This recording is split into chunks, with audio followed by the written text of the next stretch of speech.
लिंगाष्टकम्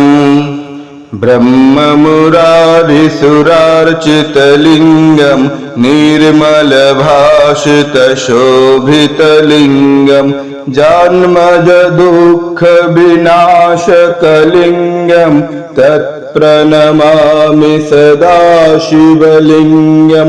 देवमुनिप्रवरार्चितलिङ्गं कामदहनकरुणाकरलिङ्गं रावणदर्पविनाशनलिङ्गं तत्प्रणमामि सदा शिवलिङ्गं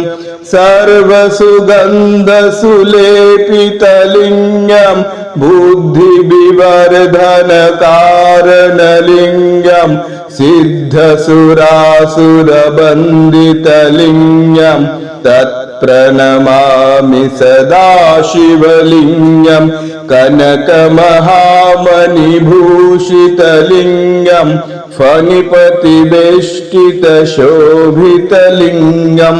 दक्षसुयज्ञविनाशनलिङ्गं तत्प्रणमामि सदा शिवलिङ्गं कुङ्कुमचन्दनलेपितलिङ्गं पङ्कजहारशुशोभितलिङ्गं शाञ्चितपापविनाशनलिङ्गं तत्प्रणमामि सदा शिवलिङ्गं देवगणार्चितसेवितलिङ्गं भावैर्भक्तिभिरेव च लिङ्गं दिनकरकोटिप्रभाकरलिङ्गं तत्प्रणमामि सदा शिवलिङ्गम्